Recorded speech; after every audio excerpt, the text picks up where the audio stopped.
Yes, welcome back to another episode of The Whistle Blows. Ahead of a crucial Champions League game against Frankfurt tomorrow night, there's no one better to speak about them and help us with a bit of a therapy session over the current state of Spurs. And our brilliant guest tonight, it's of course the Athletic's German football correspondent, Seb Stafford-Bloor. How are you, Seb? I'm doing good. I didn't promise any therapy at all.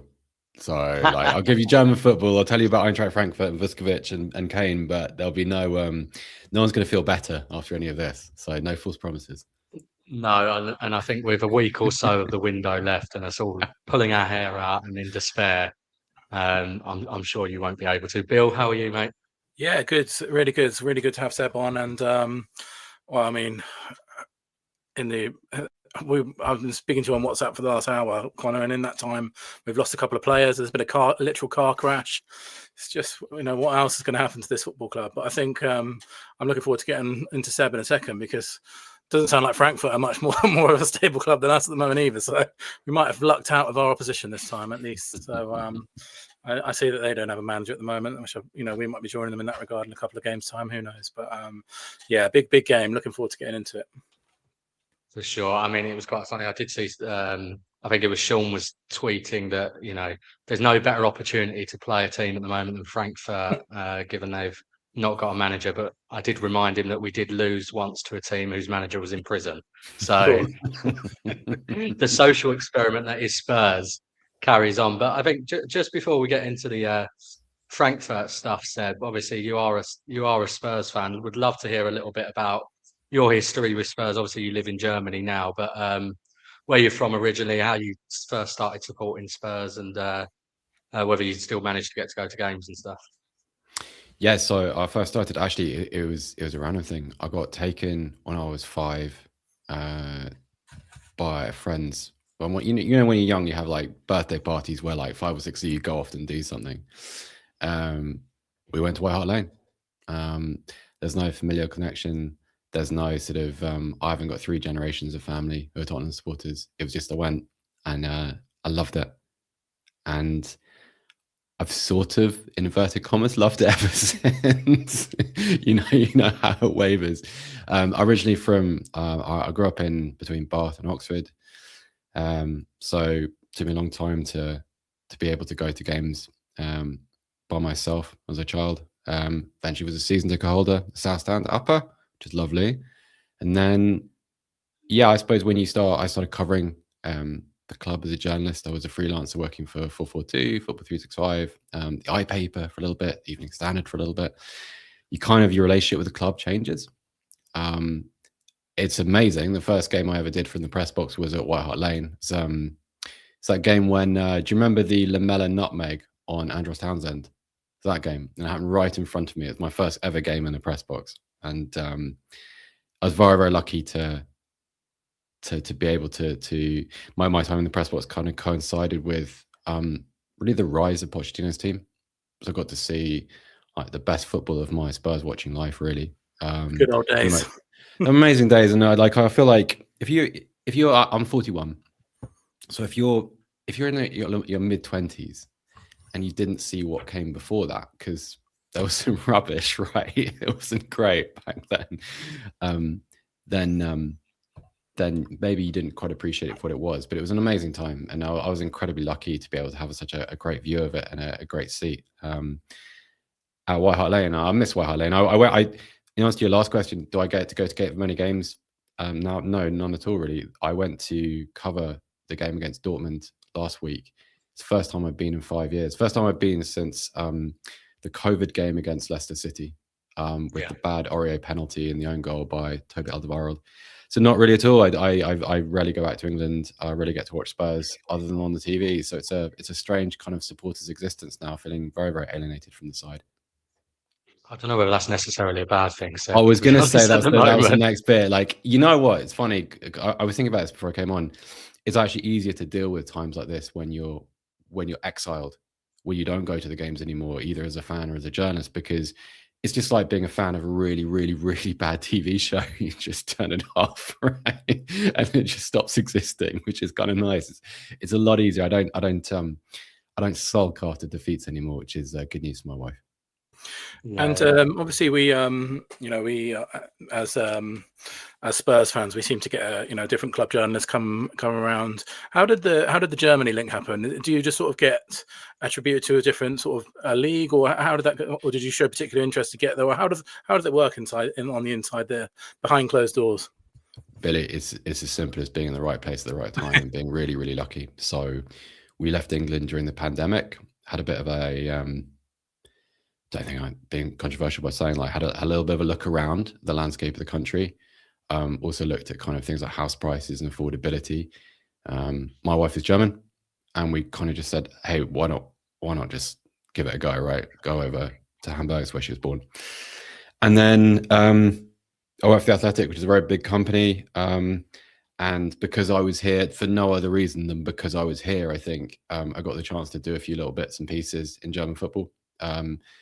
Just to kind of to learn the game from the ground up, because I think when you're in England, you kind of grow up, you learn English football by osmosis, right? You don't even try. It's not like you're studying. You absorb it through like a million match of the day episodes and thousands of match days and being all that stuff. Whereas over here, you just sit at the deep end, and there's still so much I don't know. But basically, long story short, my predecessor in my job at the moment, Raphael Honigstein, kind of moved careers. Raphael, an amazing journalist, he'd kind of done everything there is to do in the media. Brilliant guy, brilliant writer, brilliant TV personality. Actually, he does the Premier League's coverage on Sky Deutschland. He moved careers, and sort of there's the opportunity to be a kind of Primark version of him, I guess. And yeah, so that is good enough, apparently, right? So that's really it. It's just like so much in the media. It's about 99% right place, right time. And I know we will talk about this a little bit at the end towards when we finish talking about Frankfurt. But then Harry Kane followed you. How was that? Dreadful. So story about that. 2023. I was going down to the German Super Cup, which was Bayern Munich against RB Leipzig in Munich. And as part of it, I had a few little bits of access around the Bayern training ground. So the day that he moved to Bayern Munich, I was going to say, that was his debut, wasn't it, that game? Yeah. Yeah, no, it was the day before. Like the day it was confirmed, I actually found out that it was confirmed when I sat in Bayern Munich's training ground, and I wrote my, the soppy, over emotional bye Harry piece. I wrote that from inside Bayern Munich's training ground. It's like such a sick joke. And everywhere around me, there's Bayern Munich fans buying Kane 9 shirts, and everyone's really happy. It's this really significant moment. I'm just thinking, come on, surely. So that was weird, but it was also quite cool, because once the sting of that had died off, you got to watch the German public realize what a special footballer he is, because there was a bit of sneering when he came over, a bit of kind of, we've had Lewandowski. This is the club of Gerd Müller, like whatever. And yet gradually over time, they sort of realized that this is not just your average number 9. This is not just a goal scorer. This is a really, really special footballer. And I almost don't want to say this on a Spurs podcast or a Spurs YouTube channel, but he's kind of got better. He's certainly become a bit more rounded as he's got here. His role's changed, and he's what a privilege it was for us to have him play for our side for such a long time. And for sure. And I think with Harry, what I always say is, like, I think Premier League fans sort of put him down a little bit compared to what he actually is, because he played for Spurs a little bit. I think we obviously know how special he is, and by God, are we seeing that now, right? In terms of what we've moved on to since Kane, and the complete contrast. I always think about it all the time. Like, it's like what he allowed Spurs to get away with, basically, right? Yeah, papered over the cracks, right? Him and Son, and particularly Kane. Before we go into Frankfurt, you mentioned the Dortmund game there. I mean, Where did that result come from because you kind of know both sides of the coin? Where did that result come from? Because Tottenham have been absolutely abject, woeful. Borussia Dortmund are second in the, and I tweeted actually saying, God, the last thing we need to play is a Dortmund team that have only lost. And I got quite a few replies from Dortmund fans saying, actually, if you watch us, we're not actually that good. And they were saying, this is what I can't believe people think of us in England like this, because we're actually, is that sort of true? Is it, what's going on with Dortmund this season, and how did that result happen? I think some of the Dortmund fans are a little bit down on this team, and unnecessarily so. Yeah. They're still a comfortable second place in Germany. They still have a really good defensive record. Some of their football can be a bit mechanical. They are not Jurgen Klopp, Thomas Tuchel's side by no means. But from where they were a year ago, they're greatly improved. What I would say is, coming off the winter breaks, we have like a 3-week winter pause over here. And that kind of can disrupt form. And if ever that was true, it was really for Dortmund, because they came back off the winter break and defensively they were soft, Billie. This team that had only conceded 12 goals in the first 15 league games of the season, all of a sudden they're conceding 3 to Eintracht Frankfurt and looking very, very vulnerable. And I think you could tell from the first few minutes at White Hart Lane that they weren't going to deal with it physically particularly well. And they just didn't seem able to deal with Spurs' press, which is a really weird thing to say. Quite damning. And they just weren't at it. I expected Spurs to be beaten, actually. I thought Spurs would be held to a 0-0 draw. Dortmund were just absolutely dreadful. And it seemed like a little bit of an anomaly, because they came back off that game and played brilliantly against Union Berlin at the weekend, won in Köpenick down in East Berlin, 3-0. And yes, there is a big gap between the Premier League and the Bundesliga at the same time. I don't really have a good explanation for it, other than individually, some of those players just didn't make the trip, basically. And Spurs, we just have a habit of doing that, don't we? Pulling out a result out of nowhere when you least expect us. I'm sure everyone's looking at that Man City game thinking something similar is going to happen. Obviously, Frankfurt then, so they're not unfamiliar territory because we played them twice last year. Seems like a lot has happened since then, though, because obviously back then, last season, they had Marmoush, they had Ekitike. They seem to have had quite a fearsome reputation when they played us last year, and obviously played quite well at home, at our home against us, and then we got a really good result away. This season, it doesn't seem to carry the same threat, just on a tentative look. What's the sort of overview about how Frankfurt are doing at the moment? Yeah, it's a bit of a muddle, Billie, actually. So about 10 days ago, they sacked their head coach, Dino Topmüller. Topmüller, a guy who... He was someone I've seen linked with the Spurs job before as well. Is his stock just completely fallen? It was more that, like, I think his stock in certain ways is what it was. Like, he improves players individually. Saw that with Marmoush, saw that with Ekitike. Neither of those players are playing in the Premier League without Topmüller and Topmüller's system. He's developed a really talented young boy called Can Özün, young Turkish number 10. He won't be playing against Spurs. He's out injured, but he's very, very talented. Hugo Larsson, another excellent player. Nathaniel Brown. The trouble has been, defensively, it's been dreadful, and it has been all season. So at the point where Topmüller was sacked, they conceded, I think, 39 Bundesliga goals from something like 16, 17 games. Just can't do that. And he was just unable to cure that weakness. And there's also a discussion at the club about recruitment. So obviously, like, everybody recognizes Eintracht Frankfurt have done some amazing recruitment in the past. And ironically, Randall Kolo is a really great example of that. I know he's been pretty dreadful. I've just been writing an article about that today, but he was a great success. Free transfer from Nantes, £75 million to Paris Saint-Germain in 12 months. And they are the club that do that. And where have they got the same? Is it still the same? Have they got like a decent director of football? Where do they get these gems from? Because they seem to have had quite a few of them. Like TK Marmoush, more in the last 2 years. They've got their board member for sport is a guy called Marcus Crochet, who is very, very talented identifier of talent, but is also part of a really good system. So yes, you've got the talent ID and the recruitment and the negotiation, but they're also a club that have focused a lot on little things like quality of sleep, technical improvement in small areas of a player's game, trying to balance between developing the side and developing the individual player, and trying to kind of to ratio those efforts in a way that allows them to succeed. Yes. And last season they qualified for the Champions League through a Bundesliga finish for the first time in their history. So they were doing it. but also allowing these players to develop. And then if they're in a position to go, saying, it's fine, you can go. Like, we're not going to stand in your way. We're going to be one of those clubs that pushes you up towards the summit of the game, towards Manchester City, Liverpool, those kind of clubs, right? So they're a very impressive outfit as a club. I love dealing with them, actually. They're great. They're very smart. They're very advanced. They're very forward thinking, not just in terms of football, but all sorts of things, which I won't bore you with. But yeah, they're a great club. The trouble has been, I suppose, this season, and there's been a little bit of criticism for Croatia in that you're really good at identifying new forwards and midfield prospects, but the defense is lacking. Probably could do with a number 6 in there.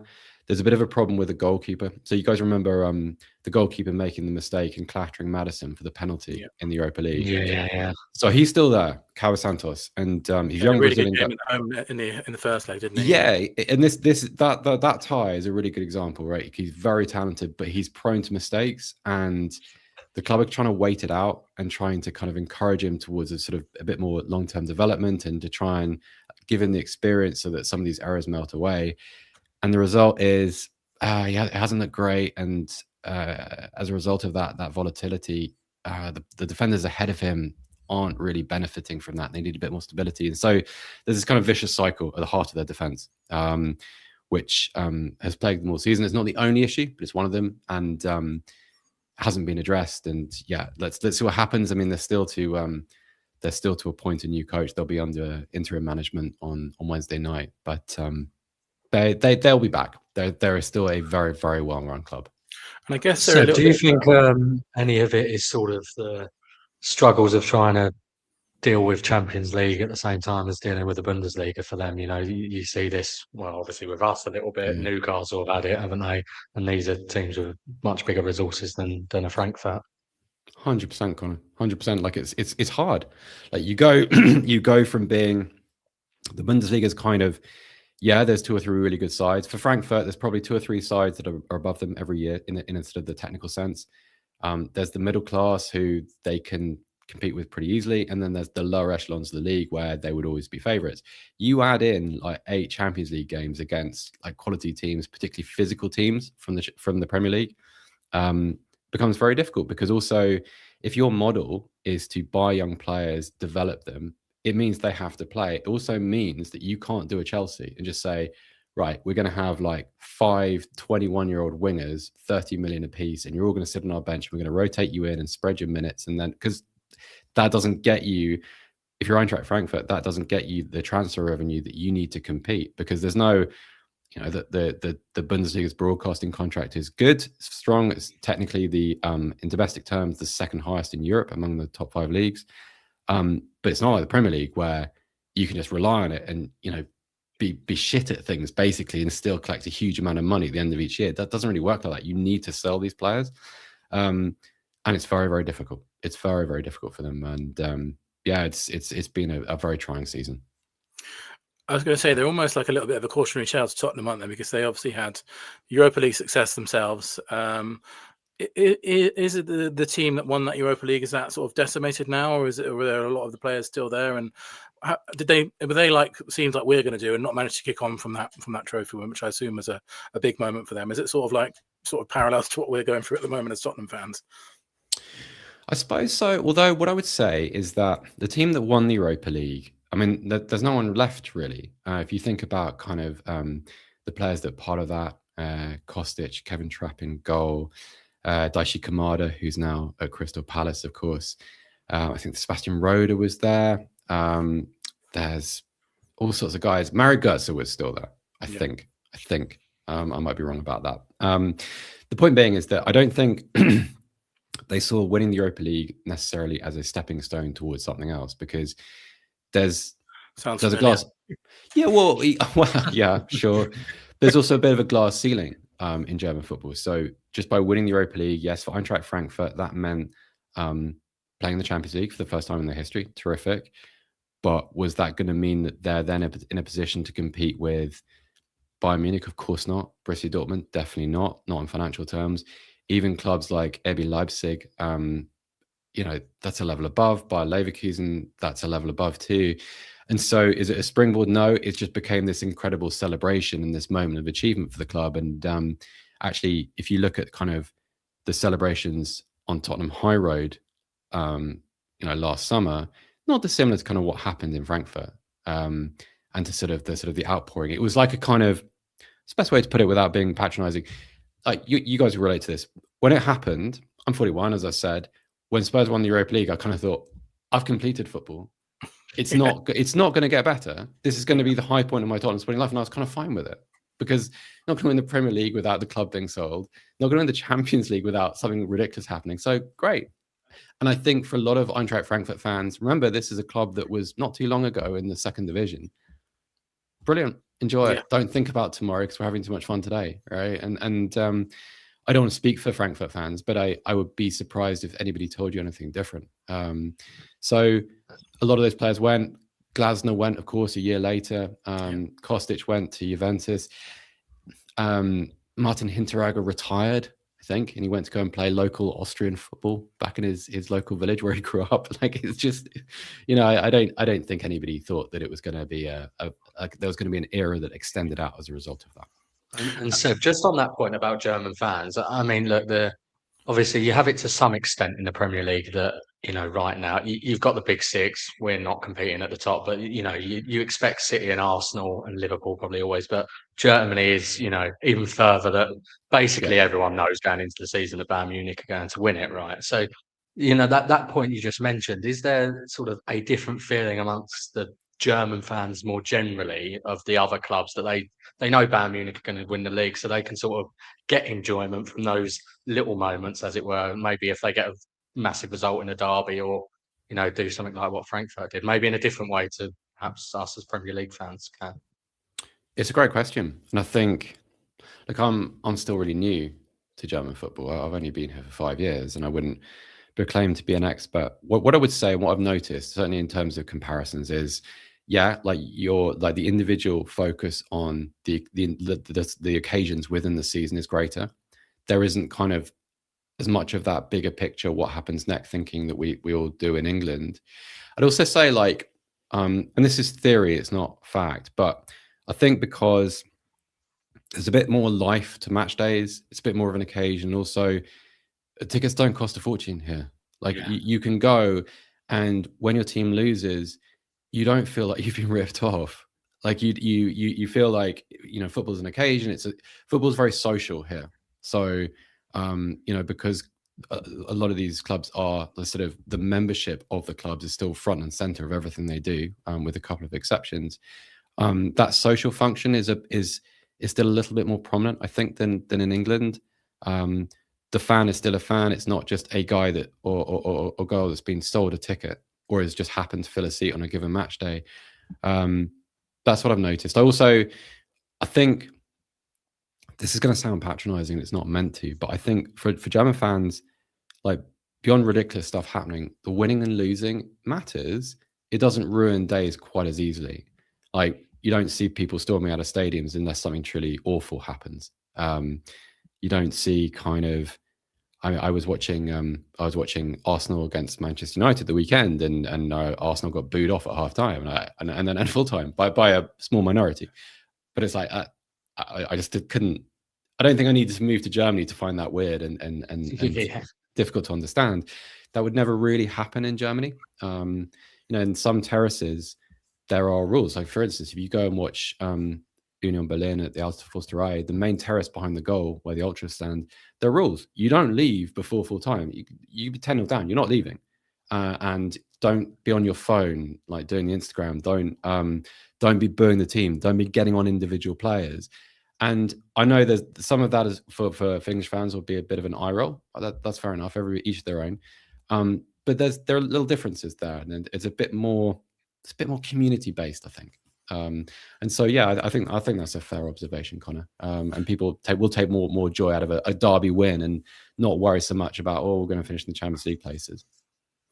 Sounds, I mean, a lot of the stuff that we're trying to sort of create as football fans in England, that sounds like, holding that up as what we're trying to create, basically, isn't it? The sort of community feel. But, as someone that we've been sort of behind the trying to do that at Tottenham. It's very, very broken at the moment, and I'm sure it's, you know what, like culturally, English to football make fan that culture is very broken at the moment. 100%, because it's been taken away from people, and like people have been disenfranchised. And I can remember football's changed immeasurably in my lifetime. So if you're like 50, 60, imagine what you'd think. And it's incredibly difficult to reverse that process, because, you know, just by saying somebody, we've got to create something here, it doesn't make it so, and it doesn't change the fact that someone's paying 60, 70 pounds for a match ticket, or having to make a major sacrifice in some other part of their life to be able to take their son or daughter or their grandmother or whatever. Like, it's, you can't just change that stuff, right? So, but all power to you. It's like a great thing that you guys are doing. So. Yeah, and we'll definitely have to get you back on, because we were just talking midweek, me and Connor, about revenues and stuff. That's one of our niches, obviously, with Connor's insight, and Bayern Munich becoming top of that. I'm sure we'd love to have a conversation about that, but you know, because Bayern Munich seem to be able to charge no ticket prices, but post massive revenues all the time and stuff like that. So we'll definitely love to have you back on to talk about that another time. But just going on to Frankfurt, then, I know it's a bit of a difficult question because of the situation that they're in, because they're already out of the Champions League. Do you think that will affect the team that they play tomorrow? And what can Tottenham fans expect to see on the pitch against them in Frankfurt? Do you think the fact that Frankfurt are out regardless and they're struggling a bit in the league, do you think that's going to affect the team which comes on the pitch tomorrow? Yes, but I would caveat that by saying, even if it didn't, I think Eintracht are a very wounded side. I think you know, that I would argue the most important player, Jonathan Burkhardt, he's out. He was the player signed to replace Hugo Ekitike. They'll field the players they have available. They've got a big injury list. Also, some of the issues that they've had physically. I mean, they played Hoffenheim last weekend, took the lead, and then got monstered by a team that's just better conditioned. We can all relate to that, right? And they're in a really poor run of form, aren't they, Frankfurt? They're in a really poor run of form, and with that, Billie, has come confidence. There's no confidence in this team at all. And if people watching, well, for sure. And like if people watching want to check out the goals they conceded against Hoffenheim, should be able to find those on YouTube, and like that'll tell you everything you need to know. There's a big sort of mental block going on there, which I think can only be cured by a new voice in the dressing room and by like a proper new direction. Everyone's starting to buy into it, because at the moment, even in the league where they very much do have something to play for, they're drifting. And I think I can't believe I'm going to say this, I don't think Spurs will have too many problems tomorrow night. What's their sort of style of play, Seb, generally? What can we expect from them in terms of, are they low block, pressing team? No, they're a transitional team, Connor. Right. So they will defend deep and they will try and counter. The one bright spot I will say is since he moved on loan from Nottingham Forest, Arno Calamando has played really well. He's got 3 goal involvements in 3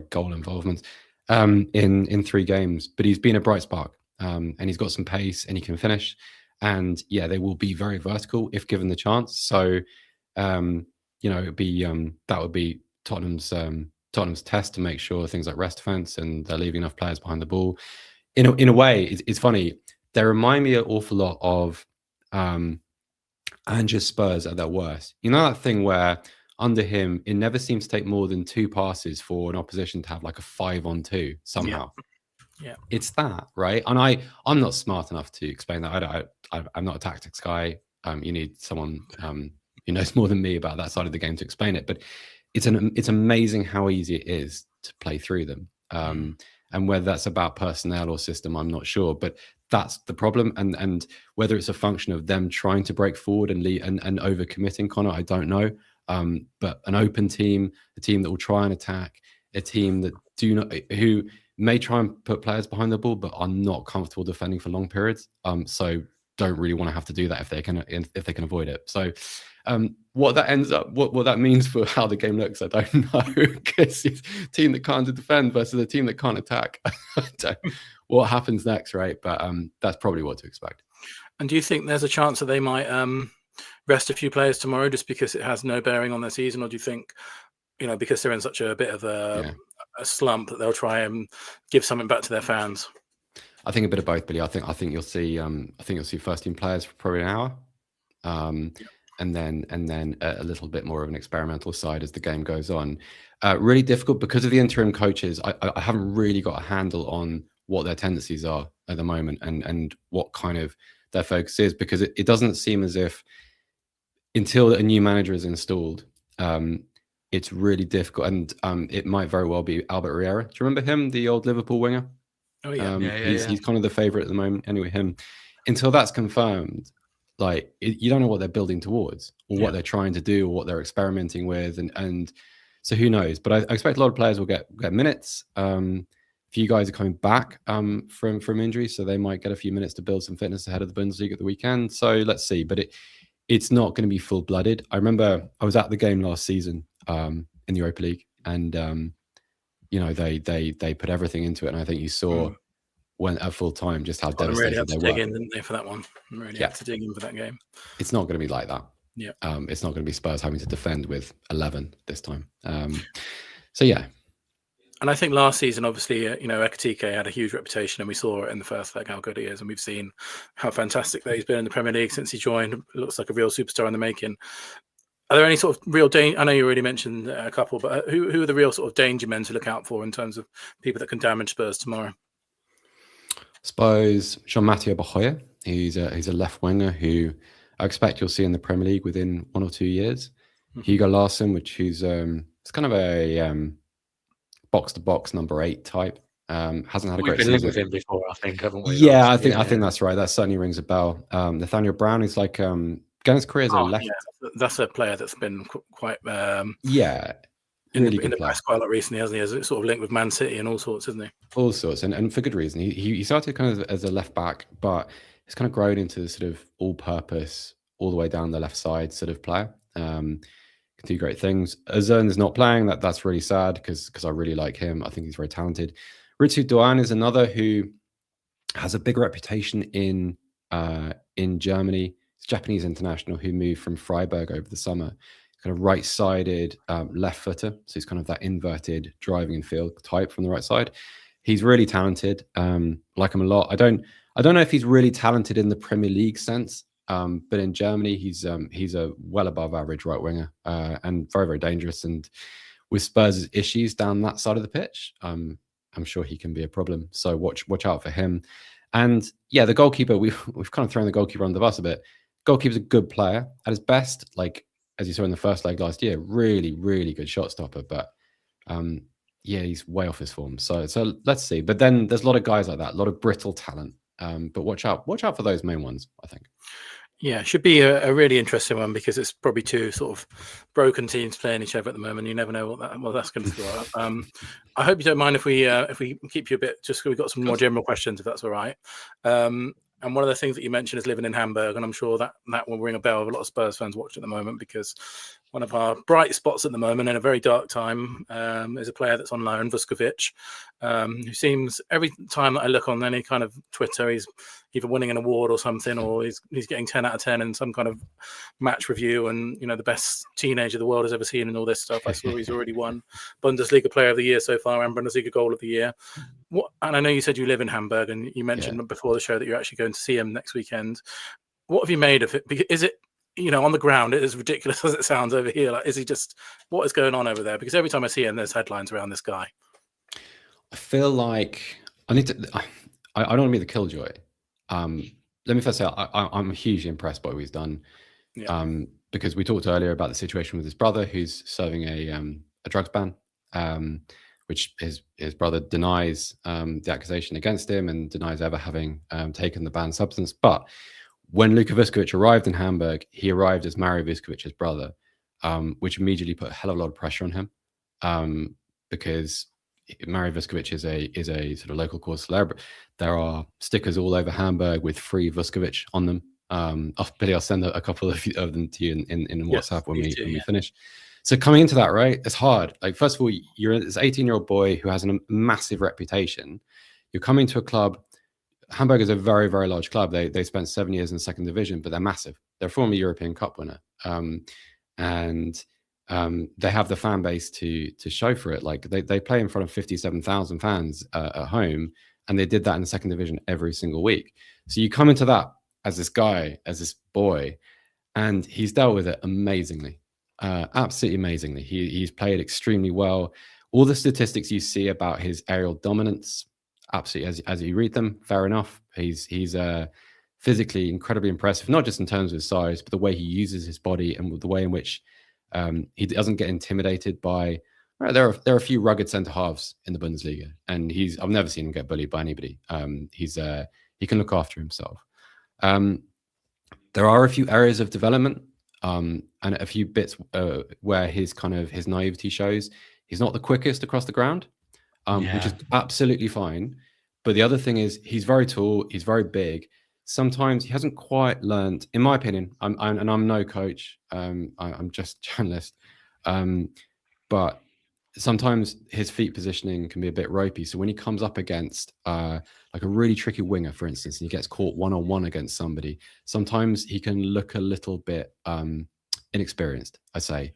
If you want to see an example of that, I went to watch him play against Wolfsburg at the Volkspark a couple of months ago, and he got squared up quite badly for the only goal of the game. And that's something that I've definitely seen improve over the past few months. I saw him in the Hamburg derby on Friday. I've seen him live 5 or 6 times this season. And there's some learning to do, but everything you hear about the scale of his talent is absolutely fair. He is a monstrous prospect. Like maybe one of the best teenage centre-backs I've ever seen, for whatever that's worth. But also, I would direct people towards his character. I know people don't think that anything outside, from outside of Hamburg, it doesn't seem a very big deal, but what he's been able to cope with, and how he's risen to it, and how he's been a leader, which is a ridiculous thing to say in this team, when he's just 18, I'm full of admiration for him. Yeah, it's great to see. He's and everybody at the club has wonderful things to say about him, about sort of the way he trains, the way he prepares, the way he studies as well, the way he does his video analysis privately, and how he's kind of working to improve all the things that I've mentioned. Like, his talent is there, but his appetite to become the player to fulfill that potential, that's there as well, which I often think is kind of occasionally with some players and not quite there when they're 18 or 19. But he's great. He's great.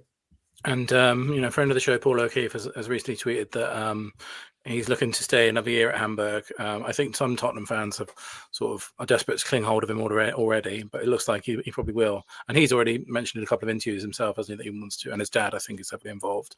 But it looks like there's been a couple of stories today already that Hamburg are going to face fierce competition for that. I saw there's a couple of links to Premier League teams. Somebody mentioned Bournemouth are interested in for next season, or do you think Hamburg will be able to keep hold of him? I know you mentioned, do you think the family connection is going to keep him there then? Talking about next season, obviously.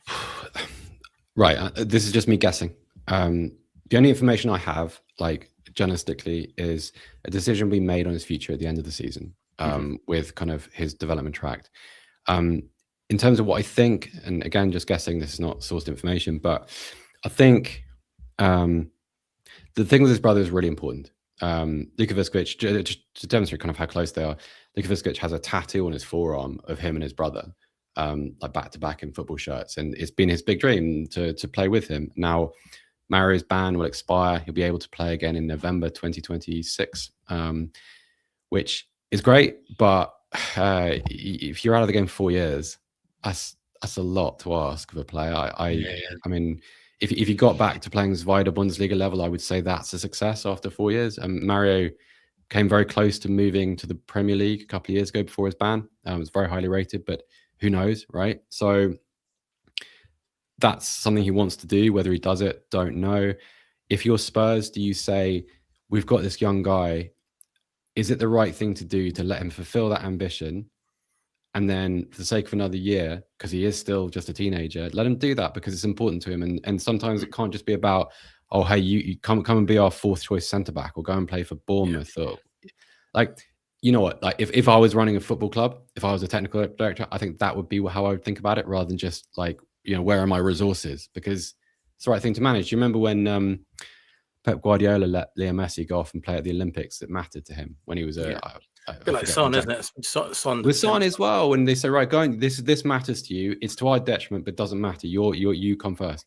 So because I'm guessing in the future there's going to be some big conversations about, he's already being linked with Bayern Munich and stuff like that. So I guess and this is life, right? So we're all friends here, we're all Spurs fans, right?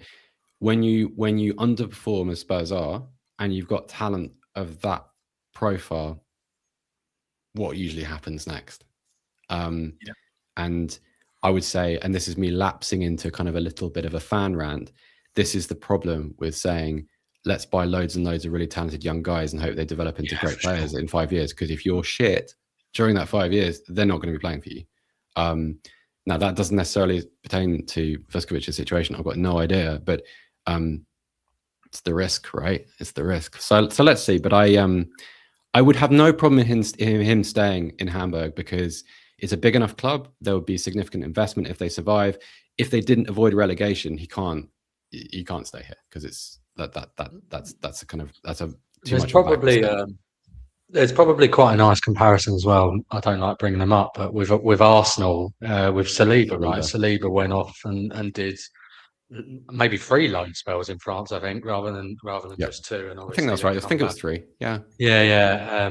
Obviously, that was 3 different clubs, I believe, but came back a completely developed player, right, and was able to make an impact straight away. So yeah, I think it's hard. Obviously, we're desperate for him, because I think we're seeing all of the great reports, and obviously, but centre back is probably the one position where actually, with having Romero and Van der Ven, I would also say so desperate. Yeah, that's the thing. Like, 2 things here. Like, Romero and Van der Ven, you find, even I really rate Danso. I think he's a good player. I think he's proper sort of like old-fashioned centre back. He just heads everything and can tackle. Quite like that, right? The other problem is, if next season looks like this one, do you want Luka Vuskovic in the middle of that? Like, in the same way, it doesn't seem to be doing any good to Archie Gray or Lucas Bergvall or Matthias Tell or Wilson Odeberg. Like, maybe a bit Odeberg, but like, you got to make sure that they're in an environment which is healthy and happy and doesn't damage them and doesn't, for instance, subject them to negativity, because like, Spurs fans can be as positive as they want to him. If he makes a mistake in the Premier League, he's going to be laughed at on Match of the Day. He's going to be memed on social media. He's going to be, because that's what happens when you go to the Premier League. It's a banter league, isn't it? Really. Yeah. And so when a player goes there, they've got to be ready for it. I'm not smart enough to know when he's ready for it, but that would be part of my decision-making process if it was up to me, I think. So let's see. And just on that exact note, because I know you're probably busy, but just a couple more questions. And shockingly not, actually. I just sit here at home with my wife, watch football. I love that I have that kind of life, but I can sit here and talk to you all night. It's fine. On that exact note, we've seen a couple of the banter league, like you mentioned, a couple of high-profile transfers from Bundesliga to the Premier League this season that have had a bit of stick in Wirtz and Xavi Simons, and then conversely, players that have gone from the Premier League to the Bundesliga seem to be absolutely smashing it, in Diaz and Elise and Kane. Why do you think that? I know Wirtz, I don't think you can question his talent. I don't think anyone that's, I think people are just sort of almost desperate for these guys to fail. Same as they want Wirtz to fail. Yeah. Why do you think they were initially struggling? And I know both of them have picked up a little bit, but why do you think that sort of going from Bundesliga to the Premier League is quite difficult for players? Well, the first point is the standard is higher. Like, you're playing against better defenses, better organized defenses, but also better individual opponents. I remember something Florian Wirtz said when he first moved. He was gave an interview to Sky Deutschland, I think, where he talked about how the pace of the game never drops. There's never a lull. It's just all the time, 5th, 6th gear. You never get a minute. And Wirtz's game in Germany used to be about, like, if you watched him in the stands, he never stops moving, never stops trying to find space in between the lines. And so for a player like that, when the pace of the whole overall game changes, you almost need to kind of retrain yourself to find space, and you definitely need to recondition yourself. And the commonality between, I'm weirdly protective of all the guys that move to the Bundesliga, and so I feel like a little bit of a kind of like an uncle, because I know what they can be, and I keep in touch with some of their representatives and the people close to them. And the commonality between all of these players is, since they got there, they've all been putting on weight. So I won't give you the exact amount, but kilos of weight, not just, not in the sense of you have a big lunch. Like, it's kind of over months, you're building weight, you're building muscle, you're doing individualized training programs, and that stuff takes time.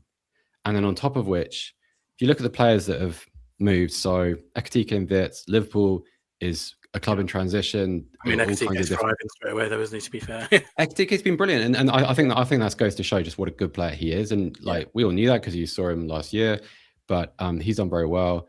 Wits is in the middle of what is quite a fluid situation. Voltemade, in my opinion, isn't used correctly at Newcastle. Like he's had all the physical stuff, but in addition to which, he was always better at Newcastle with a player alongside him, close to at Stuttgart with a player close to him, or runners moving off him. Doesn't really have that.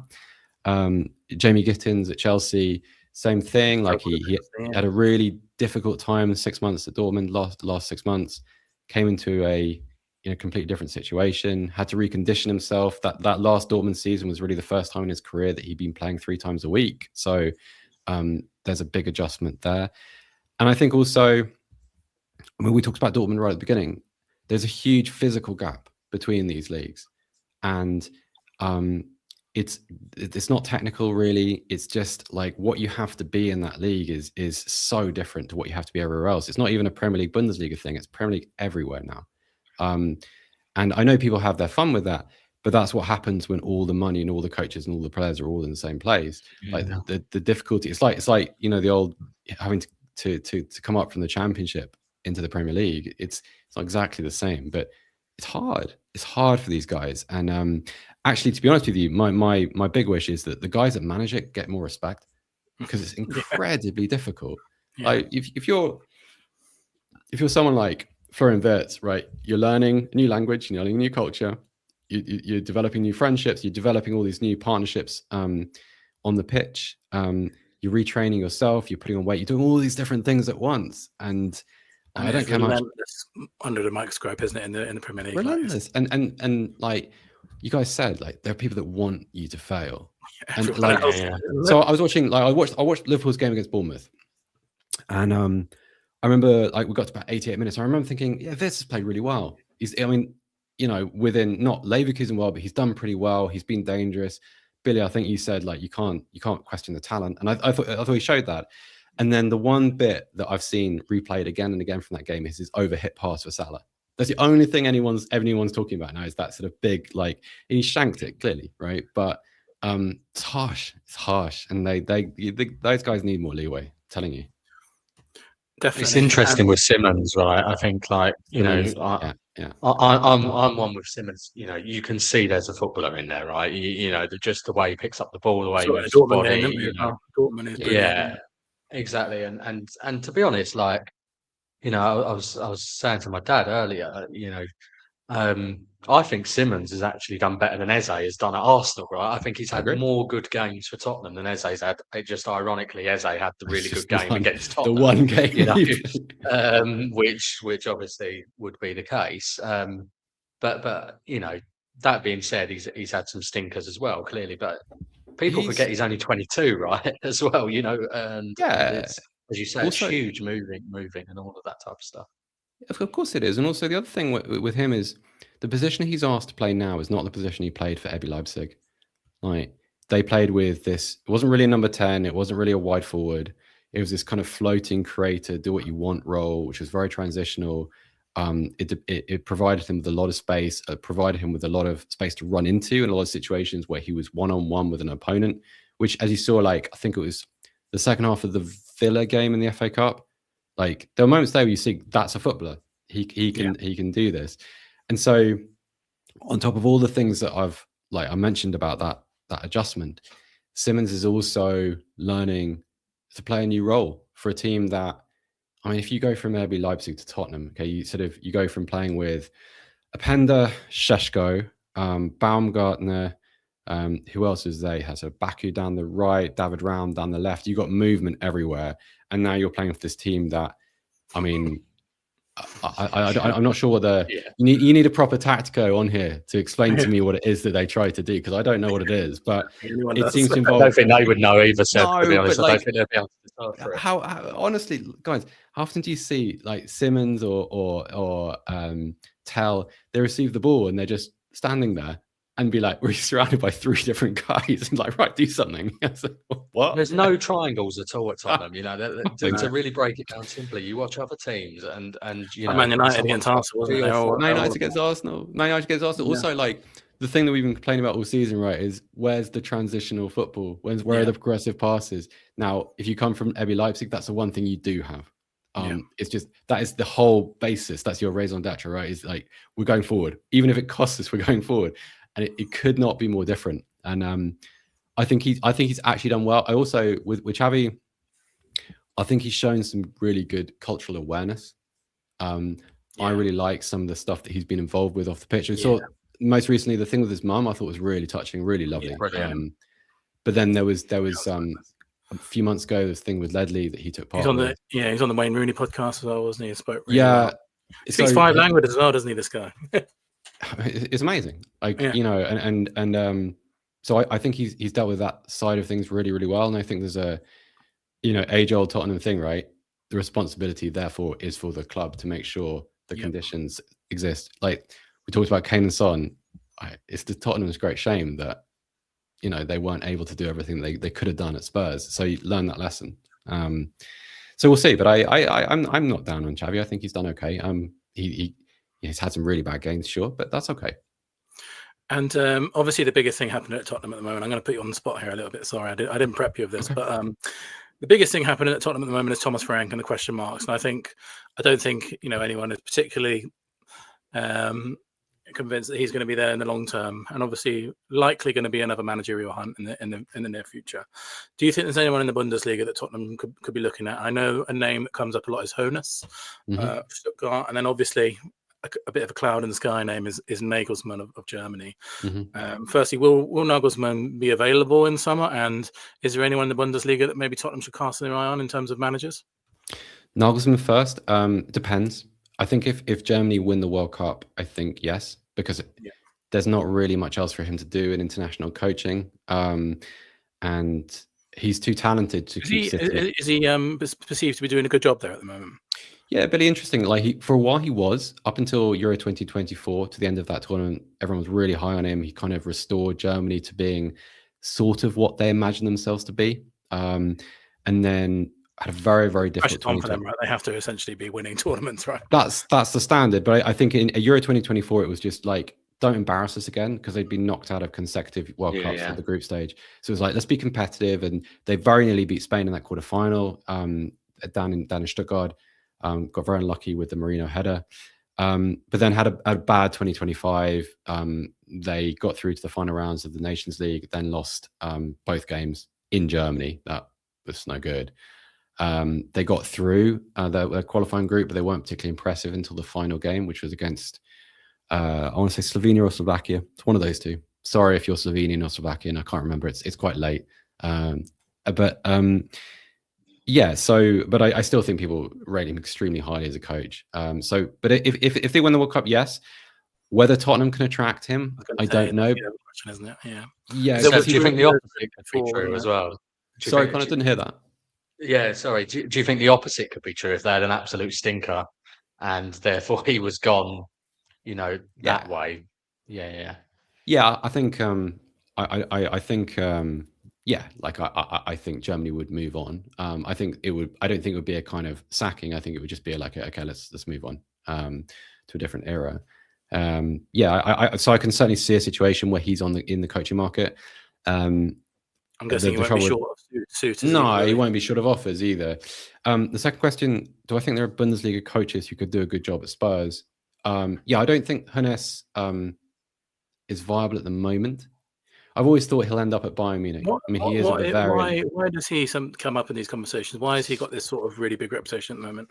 So back in 2023, Stuttgart were bottom of the table. And Hoeneß, who had a kind of a bad 18 months at Hoffenheim, having been a Bayern Munich youth coach and coached in the youth system at RB Leipzig, he was brought in and he revived them immediately. Got them out of the relegation trouble, survived the relegation playoff against Hamburg, and then within 12 months took them to second in the Champions League. And that achievement in itself, terrific, but he's developed a lot of what were previously seen as average players into, in a lot of cases, internationals. So Chris Führich, Maxi Mittelstädt, the fullback, both became internationals under his watch. Atkin Karazor, the midfielder. Nick Voldemade went from being a free transfer from Werder Bremen to £75 million forward playing in the Premier League in 12 months under him.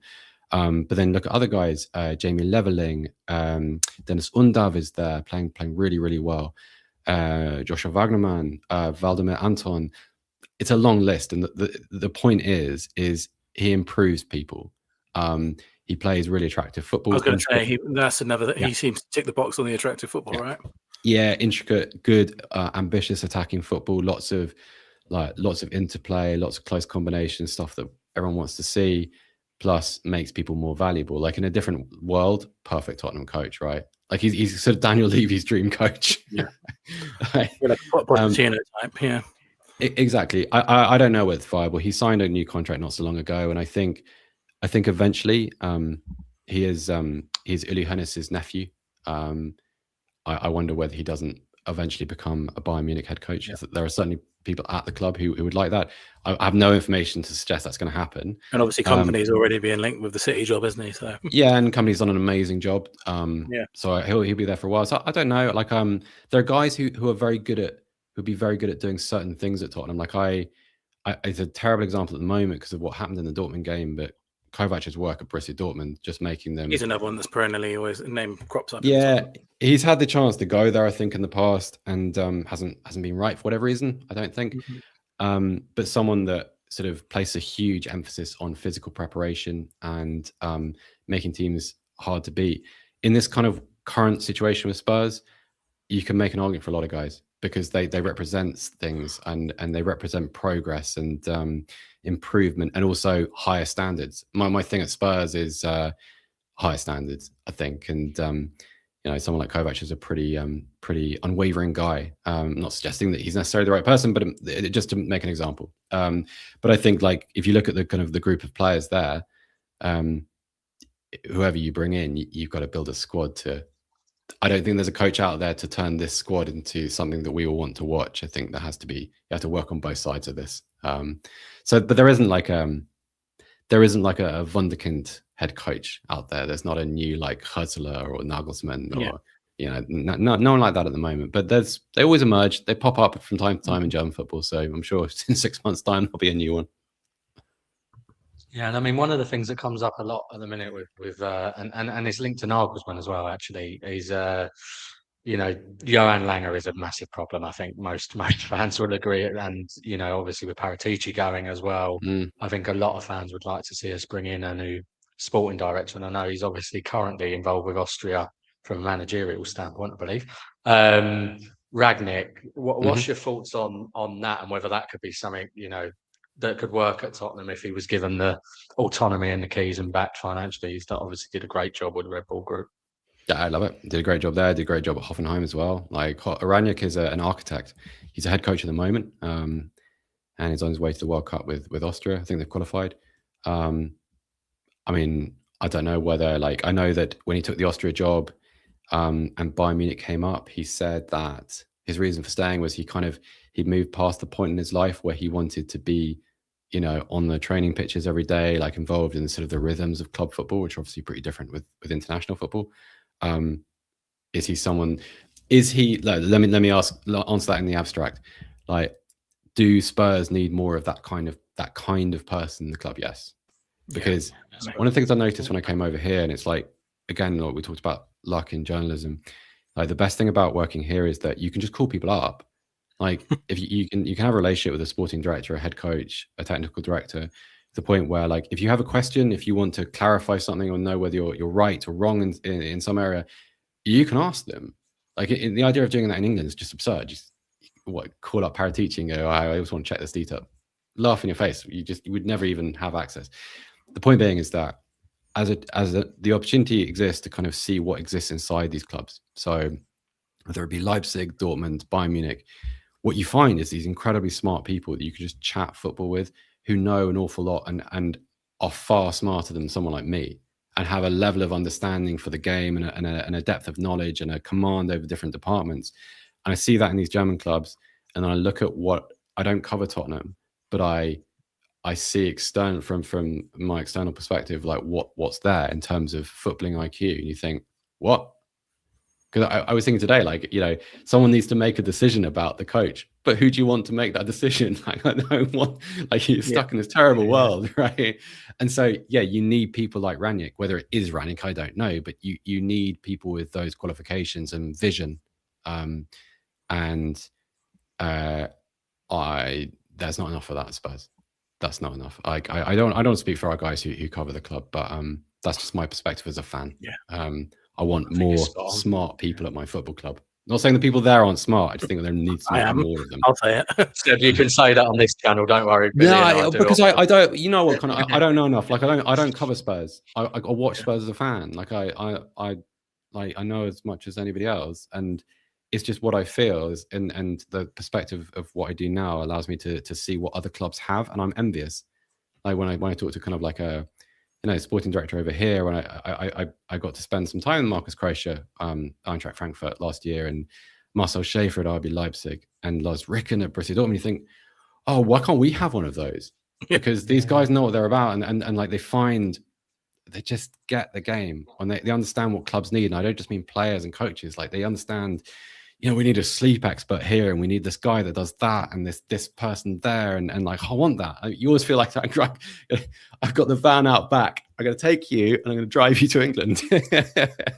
It's interesting because I mean, it's something that I've definitely observed with the Premier League, and look, Thomas Frank has not done a great job, right? And he's got his flaws, but I do often feel slightly sympathetic with him with interviews. He's the person that's always fronting the interviews here, right, in the Premier League, and there's no accountability with the directors of football. There's clearly no accountability with the board in terms of addressing any of those types of things. And I've always got the sense, well, at least what I see on Twitter that gets reposted from this Bayern Munich executive has said this, or it does feel in Germany there's more of a accountability, at least, of that sort of executive or sporting director or whoever it is, compared to in the Premier League. They come through the mix zone, Connor, afterwards. Wow. So, like, the sporting director, the technical director, they'll walk through the players. You can ask them about the individual results. Like, if I remember when Luis Diaz joined Bayern Munich, that was a huge amount of money, and it's gone really well, but people were really critical. And so in those opening months, when after Bayern Munich games, Max Ebel would come through the mix zone with the players, and people would be like, "What do you think of Diaz today?"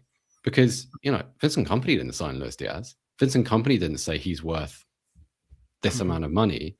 And like this, it infuriates me, because this existed at a time when this tendency is about, when Alex Ferguson was still coaching, Arsene Wenger, those weren't coaches, they're kings. Like, they're overlords of clubs, and they are responsible for everything that happens because they had that level of authority. Thomas Frank's an employee. I mean, he's an important guy, and he picks the team, and he's responsible for what is and what's not happening. But at the same time, like, the squad he has to pick from it hasn't been constructed by him. The values that we assign, the fact that, like, there's 3 players in this position and only 1 here, that Pedro Porro's out for 400 years now, and who's going to play in his place, and what happens as a result of that, and why, for instance, did it take 100 years to replace Vertonghen as a left-footed centre half? Like, those are not questions for a coach. No. And I don't want to be one of those boring guys that just goes, "Oh, everything's really great in German football, isn't it wonderful, and isn't it shit in England?" Because that's not what I think. But there are certain things where you think English football it needs to update the way it thinks about stuff, because in a lot of cases, right, these guys are firstly spending a huge amount of money, and the more you ask people to pay for their tickets, the more right they have to some accountability. Because, like, okay, so we're probably roughly the same age. I don't know if you guys have kids or not, or what your responsibilities are in life, but everyone has a mortgage or rent or whatever. So when you go to the football, you're making a decision that is going to affect you somewhere in your life. It's not unreasonable to ask, like, hang on, why is my ticket costing this much, and why is what I'm watching so bad? And it's not unreasonable to be able to want to ask, or to indirectly ask through content creator, journalists, whoever, to put that question to the right person. Because also, and I spoke to a guy I know who owns a football club, and it's in kind of Europa League, and he said, "I don't want my manager answering questions like that. I want him coaching." Like, Yeah. he makes a really Yeah. good point, right? It's a waste of his time. What's the point in saying to Thomas Frank, who have we got to sign? Have you got a new player coming in? He doesn't know. He may know before we do, but he's not leading that process. And so it's just an anachronism within English football, which needs to be updated. And I far prefer it, and over here in that sense, because the right people are held to account for it. It's fairer. And Seb, you've been incredibly generous of your time. I'm just going to extend a public invite, which means you can't say no.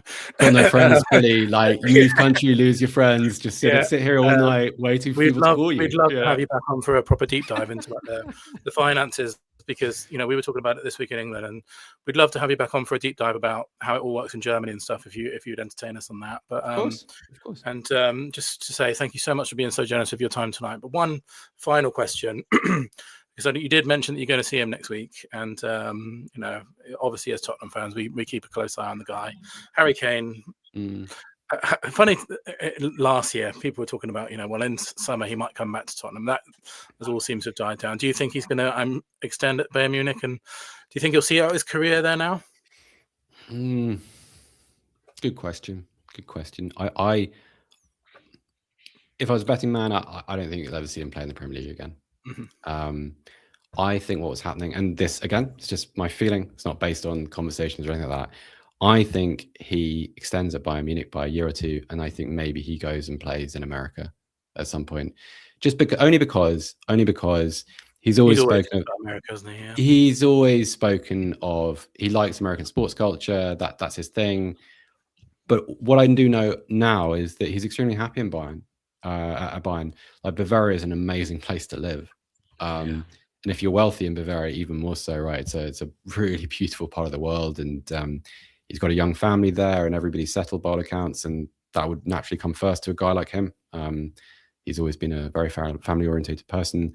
Also, if you're him and you're playing in that Bayern team, and you've got, okay, so Diaz is still there, but if you've got young guys, Elise, Musiala, Pavlovic, Leonard Carl, you get to be the focal point for all that talent. That sounds fun. I don't think there's many clubs that you trade that for. And also, listen, if Kane can win a European Cup, so say he won the European Cup this year, and England won the World Cup after that. Could very much happen, right? Bayern Munich are flying, aren't they? Yeah, like I think they have a chance, definitely, and I think England certainly have a chance of winning the World Cup. Like, that's Ballon d'Or territory.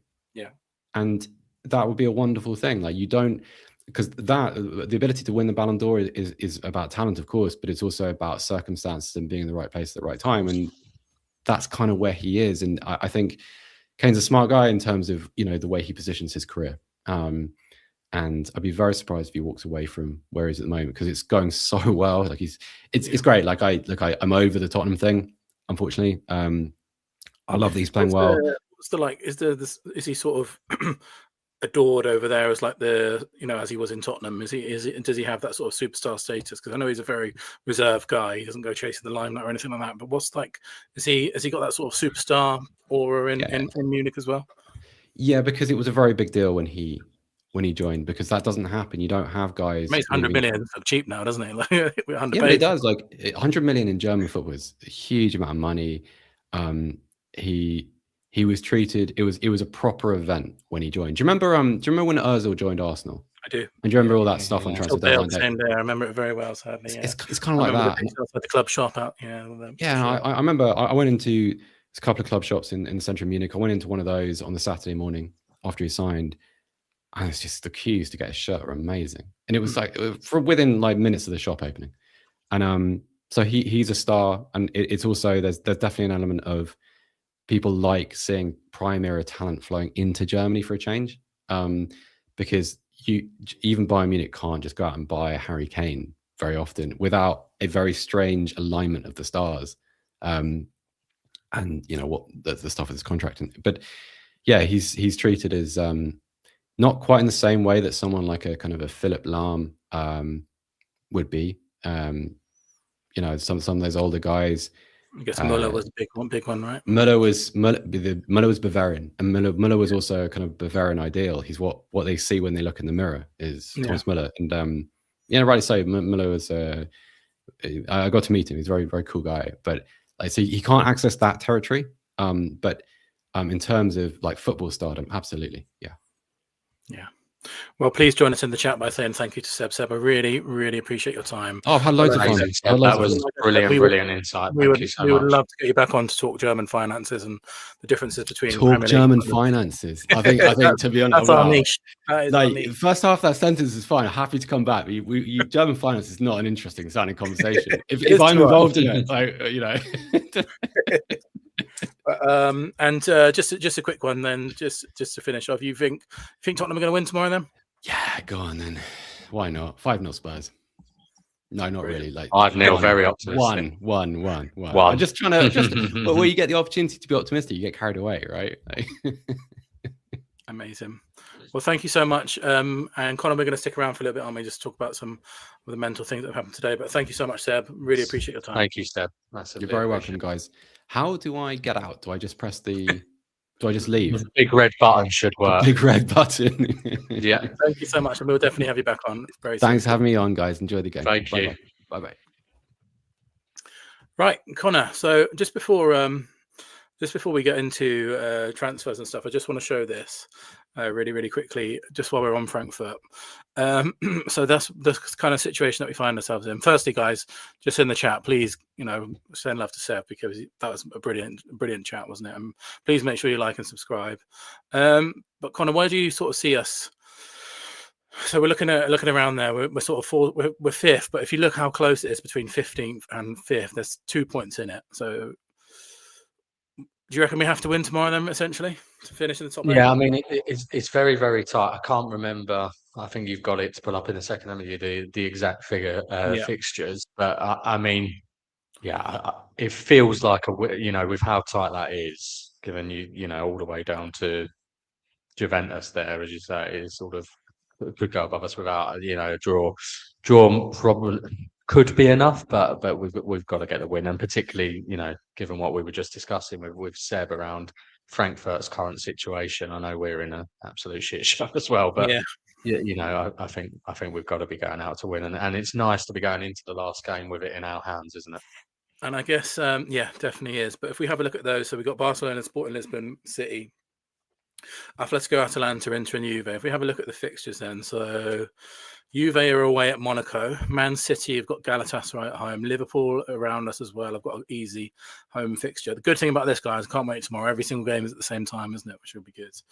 Atalanta have got a away tie against Belgian side there. Might not be that easy, but an away tie all the same. But I think that Barcelona will obviously win. Atletico Madrid will probably win against Bodo, who are very good at home but not very good away. So, but Dortmund are 16th and Inter Milan play each other, which does help us. But you can see there that a lot of the teams around us have got pretty easy fixtures. So, what do you reckon? Pretty much got to win, right? I think so. Based on finishing the top 8, though, of course. Obviously, we're pretty much guaranteed qualification anyway. But yeah. But I mean, more than anything at the moment, we're doing, the amount of players that we've got out. I think it's something like 13, 14 and not able to play tomorrow due to injury or not being in the squad or whatever. We can't have the extra 2 fixtures, right? More than anything else, I think we need that. We need that break, particularly because I think they fall in February, wouldn't they? As well, the games, obviously given. And the next game would be in March, so we'd have a month off basically of Champions League, which would be massive for us at the moment. Massive, indeed, and I think, I mean, you've seen the February fixtures that we've got. It's a shocker, and I don't think we're expecting to get very much from them. So we need to have the rest, I think.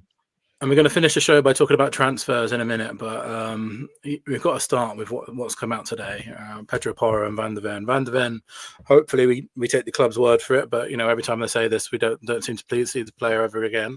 The classic, it's a minor knock, which usually in Tottenham means we'll see him in 2027 or 2028. But Pedro Porro out for 4 weeks. I mean, my opinion is, Conor, this has been coming, hasn't it? Pedro Porro's played it. He started 14 games in a row for a start. He's pretty much played every single game for about 3 years. because Jed Spence was obviously brought in for right back competition, but has ended up playing mostly at left back. There was a bit under Ange where he did start Spence in a couple of cup games, but pretty much Pedro Porro has been a mainstay in the team for 3 years at least. What do you think about this injury? I know Pedro Porro has obviously been taking a lot of flack. I personally would add to that probably the reason for that is because he's played so much. But do you think this is a big blow for us? I think he's had a poor season, to be honest. But I do agree with why you come to that conclusion around how much he's played, for sure as well. I think this is negligence, to be honest. And we have to be consistent with the things that we criticised Ange for in terms of the style of play causing certain types of injuries or overplaying. And this to me was the writing was on the wall that this was going to happen at some point, and there was opportunities. I mean, look, there's negligence from the club in terms of you've only got 3 real fullbacks, and as you say, Jed Spence having to cover left back. Ben Davies is still at the bloody club, I mean, which is just ridiculous. So there's negligence at that level. But then there has also been opportunities, I think, that Frank could have rested Porro, put Spence at right back. There's been times when Davies has played and he still played Porro. And the Burnley game, for example, he's played Spence left wing instead of playing Tell there. And then Spence could, he could have played at right back. I mean, it's easy to be captain. Right back, captain. Yeah. It is easy to be captain hindsight. I appreciate that, given that was when it's happened. But nevertheless, I think it was asking for trouble overplaying him. This guy does not get a rest ever, does he? He plays every single game for us, and this feels inevitable that this would happen eventually, right? He does, and to be honest as well, it's not like with the Kudus one. I mean, Kudus, you could argue the same thing in terms of there was a bit of overplaying of him, but at least you could also sympathise with the fact that Kudus was so crucial in terms of being the only player in an attacking position who could do anything. Porro's been playing shit, right? So there wasn't, how crucial was he to the way that we were playing? Other than I know we like to spam crosses in the box, but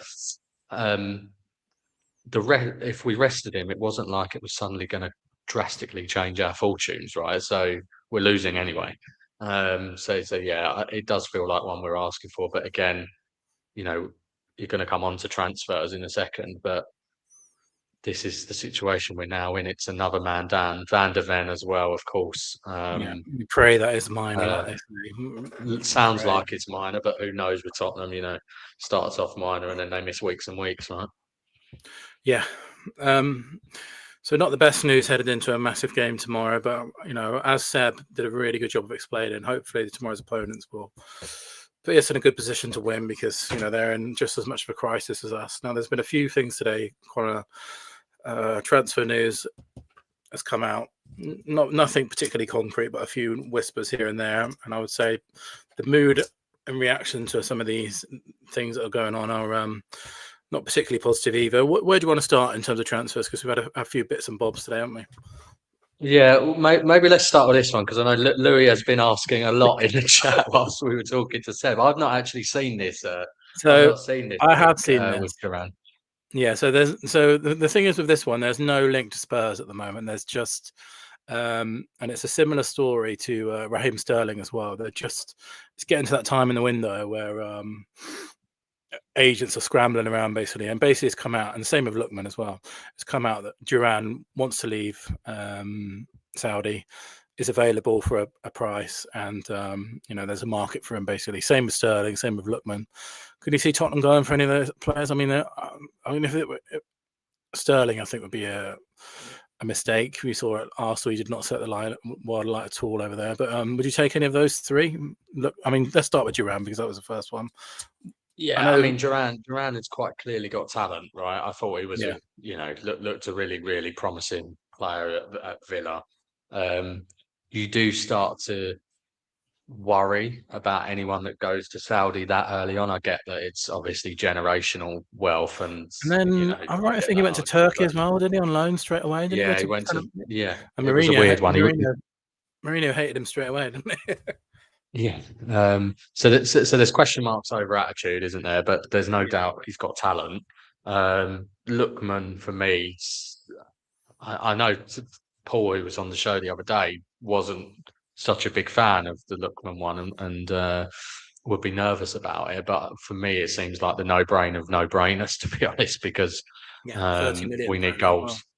£30 million for a goal scorer who can play across the front three.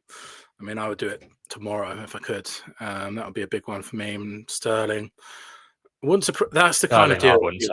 I know. That's the kind of deal I can imagine us doing on deadline day at a panic, right? That is exactly the kind of thing that I can imagine us doing. There's no strategy scrambling around. But what I do think this shows is you are going to see some names come out of the woodwork in the next few days of agents scrambling around. And there's some high-profile players there that are coming. And obviously, we've had a bit more concrete news on Kinski, the goalkeeper, who looks to be going to West Ham. I don't know if he's travelled with Tottenham today. I don't know. No one's actually mentioned that. But Kinski is allegedly going to West Ham. There's been a bit of rumours. Some people have said yes, some people have said no. I think the Athletic have said no, whereas other people, including West Ham ITK, have said yes to there being an option to buy. What do you make of this whole Kinski situation? Well, it just about sums up our recruitment over the last few years, doesn't it? I mean, I think Kinski look, we were desperate for a goalkeeper back in January because of the fact that Forster was playing and Forster was, finished by that stage. But also it felt like we only went and signed Kinski because then Forster got injured as well. It was our classic, reactive signing. Langer has apparently watched him 12 times before he's come here, right? No, there we go. Yes, it's just mentioned the same point. Which he at the time boasted about, didn't he? Yeah. And then, you skip forwards 12 months and you're already in this situation where he's potentially leaving to go to one of our relegation rivals. It's just an absolute shambles, isn't it? Again, it's. And I think if he goes with an option in particular, that's basically them Earl Langer in particular saying, "I got this one wrong." I mean, he doesn't have many ones that he's got right. It's basically admitting defeat a year, and I think that's massively damning because Kinski is everyone knows that there's potential there of Kinski because he's 21 years old. Yeah, he has not particularly looked ready, but he's a 21-year-old goalkeeper. Like, there's so much road ahead of him, aren't there? Goalkeepers in particular don't come into their prime into their 30s often. This guy is a 20, and you can see that there's some raw stuff there. He's so good with his distribution, and you're basically just admitting when I got it wrong. We're going to let's just get rid of him straight away. Like what does it say about Johan Lang if this goes wrong? It's another negative thing on him, right? Definitely, and like, is this really a priority to be even thinking about talking about? Right now, we're going into the last week of the window and we're talking about, getting rid of our sub-goalkeeper to a relegation rival. As I say, there was that potential nonsense about maybe swapping him with Hermansen and that we discussed on the show a week or so ago. Why are we even talking about these types of links at the moment and why aren't we talking about links of incoming players in the attack where we desperately, and Marshall's just said it, no forwards, but hey, we might get a backup keeper. I felt the same with the Robertson link, to be honest. We desperately need players in the forward position. I mean, we need players across the whole pitch, but desperately in the forward positions. And the links are dry. And as you say, it sounds like we might, you could see something like a Sterling happening just because they panic, right? And I think so. I think the problem with what I have with this, so if anyone's seen the news today about Sam Johnstone, who's a player that almost signed for Tottenham a while back, a couple of years ago, a backup goalkeeper at Wolves, and that in itself might not even get done because Nottingham Forest is trying to sign another goalkeeper from Wolves. So it's a complete mess as usual. The problem with this for me would be, are we going to bother wasting one of our only 3 Champions League spot changes with changing a backup goalkeeper? That would be absolute madness to me when you consider Kulusevski's not in the Champions League squad. And hopefully, God knows what's happening with him. Taylor's not in the Champions League squad. Gallagher's not in the Champions League squad.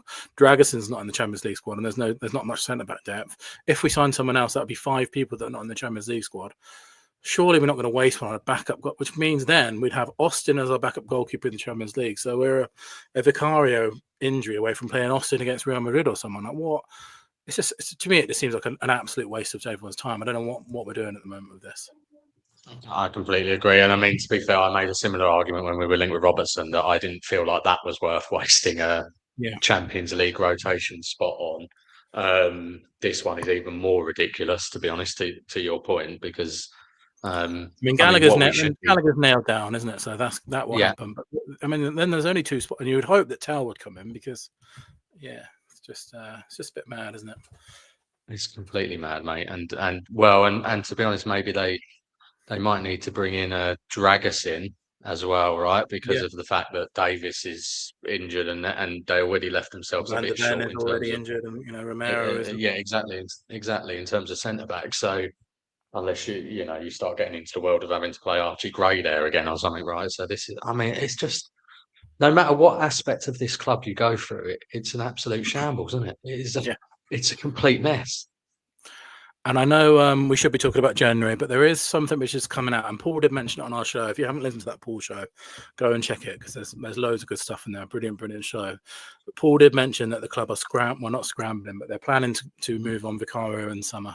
And there's been a couple of links to this guy today, Svilia of Roma, who's not someone I've ever seen, but I know is a very, very highly rated. I've also seen links today to Rolf of Sunderland, who is another very highly regarded goalkeeper. I know that people talk about Verbruggen and things like that, but do you think in summer we get? I mean, so Sevilla is a Roma goalkeeper. He was in the Serie A Team of the Year last year. He's got the highest save percentage in Europe. Rose is doing a fantastic job at Sunderland this season. Do you think we're going to be? Do you think it's time now for Vicario to move on? In summer, yeah, definitely. As you said, I don't think it's something that's going to happen in the next week or so.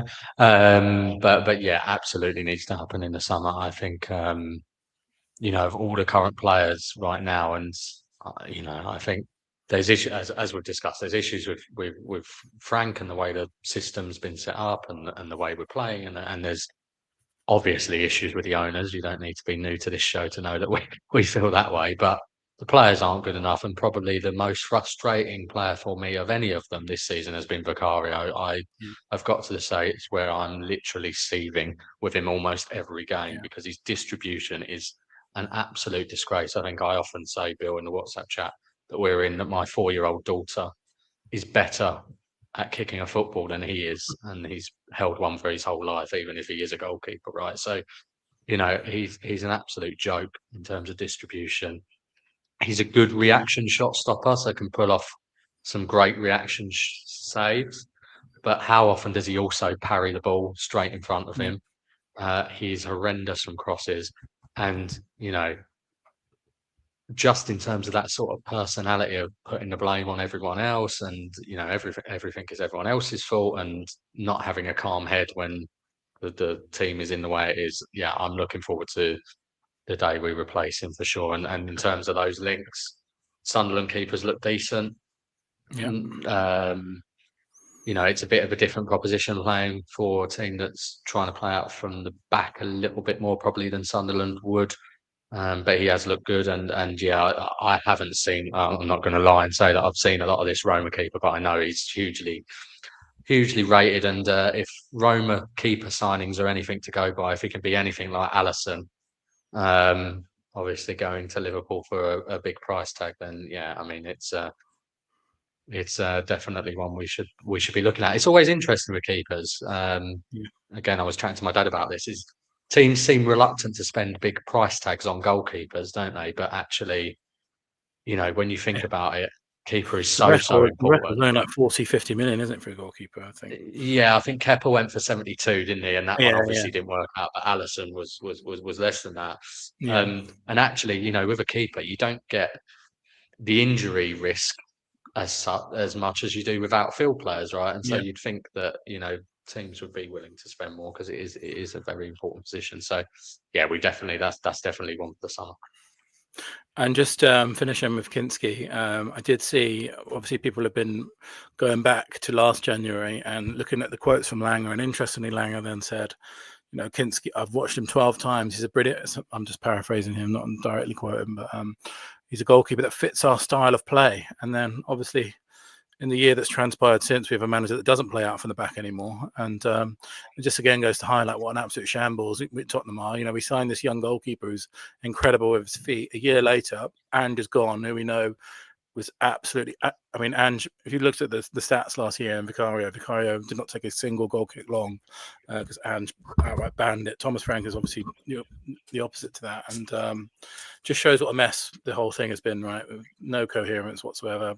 Only a year later, and Kinski's already being moved on because he doesn't no longer fit the style that we're after. It's just madness, isn't it?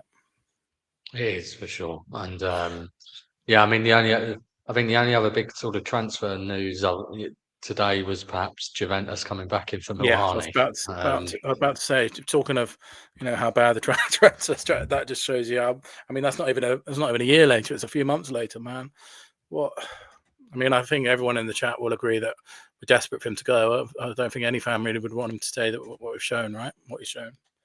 No. I mean, look, I think it's all about attitude with Milani mostly. Do you know what I mean? Yeah. He just clearly doesn't want to be here. I think the problem is I don't know. Someone in the chat might know. I should know. I don't know. Can you do 2 loans in one season, or would it require Juventus to actually buy him from PSG? I've not actually read the.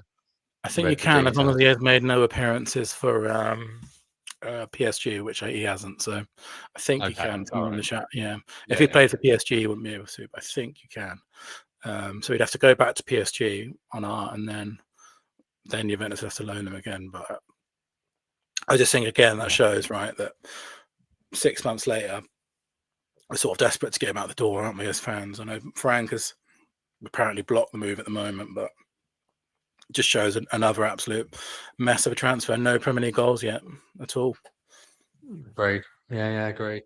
And I suppose just to wrap up, Bill, if you're done with the transfers, obviously it's probably a good segue with the transfer window being so bad, and we're now on the 27th of January. So yeah, what is it? I think it closes start of Feb, doesn't it, rather than the end of January? But call it a week or so, or less than a week. Man City game on the weekend. Expecting some action from change for Tottenham after their latest statement. I wondered whether you wanted to just give the viewers a bit of an update on what we're planning. Yeah, of course. So a couple of different things to go into about this. I'll just spend a few minutes talking about it. So firstly, Change for Tottenham have dropped their Man City plans. Went live at 8:30 tonight. There is going to be action at the Man City game. I think we're changing tack slightly because there were 150, 200 of us last game outside the ground. And I think, being frank, being honest, we need more numbers.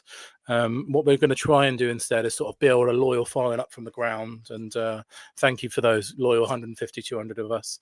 And we want to start impacting things in different ways. So we're looking at doing things inside the stadium this time. Because I feel like, over the last year and a half, we've probably done the whole marching outside the stadium, meeting outside the stadium thing. The reason why we're so keen on that is because a lot of our members don't want to go inside the stadium, which we completely understand. And I think that's becoming a much more powerful protest at the moment than anything. There's a lot of people are just not going to games, which is, for me, that's the ultimate form of protest, isn't it? But I know it's a really tricky one because a lot of people will label anyone doing this kind of thing and say, well, if you're going into the ground, you're part of the problem. But for me, I don't want anyone to be able to take my Tottenham away from me. Like that's, 100%.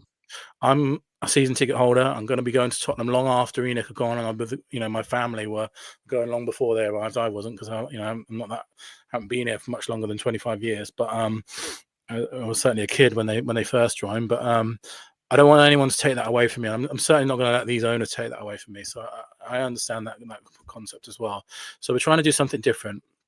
And we're trying to build up a following that will do in-stadium stuff with us. So this is what we got so far coming up. So we're going to do things during, and after the game at various phases. So before kickoff, we're going to meet in the South Stand outside, which is anyone that is a season ticket holder in South Stand will know this area. There's a big screen there and stuff. That's a good meeting point. We're going to get our banners out and just as a general meet point. Now, during the game, we want to do some ENIC out chanting. Now, again, talking historically with Change for Tottenham, we've always been kind of not reluctant, but it's been a question mark whether to do things during the game because a lot of people, again, label at us. And I'll come to you, Connor, on this one because you always talk about it quite well. If you're doing this during the game, you're not supporting the players. But for me, I think it's gone beyond that point now. I think we have to act. And this game is on TV. So what we're going to be encouraging people to do is chant ENIC out during the game. We're not spending a specific timer on it or anything like that. We'll do it at this moment because we want it to be organic. But this question gets labelled us a lot, Connor. I just want to come to you and what you think of it, about this whole, are you supporting the players and all this kind of thing? I'm at the point now, it's got this transfer window has broken me so badly that I think it's beyond that now. And I think we need to send a message during the game and on TV about the owners. What do you think about that? Because I know it's a really tricky debate. I completely agree. And look, my view on it has always been, you've got the whole South Stand that is very, very happy to boo the team at half time and boo certain players. We've seen that with individual players. It's not something I ever personally do, but I get frustration sometimes boils over and people want to express their views that they feel they're entitled to. I get it. Singing "You're getting sacked in the morning" to the manager, and as we discussed, there's problems with the manager. But for me, that is all pales into insignificance compared to the 25 years of ENIC and what they're continuing to do and why we're in the situation that we're in. So, I think if people are happy to do that, why wouldn't they be happy to chant ENIC out, and how could that impact the players more than booing individual players? It's a complete nonsense argument to me. I think the other thing I would say is, like, for the players, that we're going through another injury crisis, second season in a row. We've got another squad. Look, the players that are in the squad are not good enough. So you could argue, do they really need do they deserve this as well as them as individual players? But the club doesn't support our players, right? Because they're not giving, and they don't support the manager. So this ownership doesn't support the players or the manager, and then they demand of us as fans who are paying thousands of pounds for season tickets, or people who are coming up for games are paying hundreds of pounds or whatever, to suddenly be happy clappers clapping along whilst we're watching this team slowly sleepwalk into a relegation. It's completely beyond the point now, I think, of going, all we can do is support. We're in a transfer window as well. They've had 27 days where they could have done something. They've done basically nothing because Johnson's gone, rightly so, but he's gone. Signed Gallagher, which was obviously an opportunistic one to replace a Bentancur, and signed a child in Sousa, who's nowhere near ready. It's been an absolute farce of a transfer window again. You've had the director of football leave. So, what can they expect in terms of, and I absolutely support, people chanting ENIC out and putting that pressure on. And I personally would rather the South Stand was singing that than singing about Thomas Frank, even if, I think we're all in agreement that Thomas Frank is a problem, but he's insignificant problem compared to this ownership. Yeah, exactly that. And those are all big considerations. And then the big one is the walkout. So the walkout has been something which we've discussed loads and loads of times. People always ask us online, can you do a walkout? And I've always been reluctant to do it, not because it's, what it stands for and what it represents. And this point here, I think, is a really good point. Walkout will affect the players, and I think that's an interesting consideration. And I think, protesting at times can be really difficult. You have to make difficult decisions, and walking out on your football team is a difficult decision. For me, though, the thing about the walkout is I've always thought to do a walkout properly, we need thousands of people to do it. But we've kind of come, and I know that on Sunday, being completely frank with you, we're not going to get thousands of people walk out of us. I know, unless we're getting battered 5-0 or something, then it's not going to happen. We're going anyway. Yeah. We're gradually building up, But there comes a point where you just have to stand up for yourself at some point. And if we have 5 people that are members of Change Tottenham walk out in this game, and then we continue, next time it comes 100, and the next time it comes 200, and then we're just going to have to build these things gradually. Because, this is something which we've ummed and ahed over for a long time, and you never know these things, how they're going to go until you try it. So we're going to try it for the first time.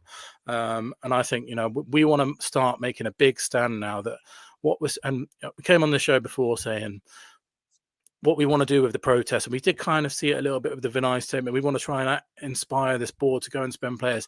I don't think it's about that anymore. I don't think it's about that. We are now protesting to get these owners out and get rid of ENIC, because we have to up the ante. We have to up the game now, because I think they've already shown us in this one transfer window that they've had that nothing has changed really. These guys that are making these decisions are completely clueless, and we have to up the ante as Change for Tottenham. We have to up the ante to go, right, you've obviously showed us you're not going to change, so we need to do owners. So we're just trying things out for the first time, so we will be walking out as well. And obviously that's a really difficult decision to take, but we're trying new things and we'll see how they go. But just to reiterate those things again, there's a really good question in the chat that I'm going to come on to as well. We're also encouraging people to boycott spending inside the stadium. We're encouraging people, when you walk out, to go in a pub instead and support a local business. We're trying to hit them in their profits too, because we know that's something that they take up for. But just to reiterate, we're going to be meeting before the game, we're going to be chanting during the game, and we're going to be walking out as well. And we hope that, if we continue to do this at various home games across the season, we'll build up and build up. But we're trying some new things, and we're going to see how they go. But I don't know about you, Connor, but I'm just of the impression now we need to up the ante on these owners, because I don't think anything's going to change under them anymore. That sort of idea that, well, maybe we can inspire them to go, look at what's happened. Like they're doing nothing. They're sitting on their hands. So what do you make of all that? I completely agree. And look, I think, Bill, you and I have discussed this loads. I think it's almost an impossible job that Change for Tottenham have got right now, because I think there are certainly a lot of fans. We see it on social media. I think you and I both know them. I'm sure lots of people in the chat know them individually, that have already given up on Tottenham, right? And don't go anymore as a result of being so fed up with these owners. And these are a lot of who we would view as the sort of supporters of the cause, but they just don't go. So you lose that group already. I think, we saw at the protests, which both you and I were at for the last game. I mean, we were disappointed that it was only 150 to 200 people, and you're watching people walk past that protest when they easily could stand there for 10 minutes, go into the stadium, go and buy their pints in the stadium, and then, as I say, get to the end of the game and they're booing and singing Thomas Frank's getting sacked in the morning. You think, what is going on here? All of these thousands of people that, want change in the way that they're acting in the stadium, but are not willing to stand for real change and what that actually means. It's to be honest, it's a joke in my view. I think, unfortunately, we're going to struggle to get the numbers that we think we should have, because I think that people, I think some people will argue, oh, maybe it's because those fans don't feel the same way about ENIC as you do, which is certainly true of some, for sure. But I think a lot of it is because ENIC have done a much better job than, say, the Glazers of pulling the wool over people's eyes. Mm-hmm. You only have to listen to people we spoke about before. You only have to listen to people like Gary Neville or journalists in the mainstream media, and they talk about what a wonderful businessman Daniel Levy was and what a great job ENIC have, and almost act as if Tottenham were Fulham before ENIC took over. Not already the sort of sixth or seventh highest revenue in the Premier League and the fourth most successful team on the pitch before ENIC took over. And it's all been just a lot of it has been down to the Premier League boom. You then also got the things like, oh, but they've given us this wonderful stadium. Well, I'd remind all the viewers that the money to pay for that stadium has either been funded by Tottenham's own cash, which they could have gone and spent on transfers, or it's been paid for with a huge amount of external debt, which they'll end up leaving with the club when they sell, right? And so, they haven't given you the stadium. We've paid for the stadium, right, as fans. And it's complete contrast to, saying Everton, where Everton's owners actually didn't take a single penny of the club's cash to pay for the stadium. They took a significant loan out, but also paid for it, put a big contribution in themselves as owners. ENIC didn't do that. So, forget about that point as well. So for me, I think we just have to do whatever we feel we can do.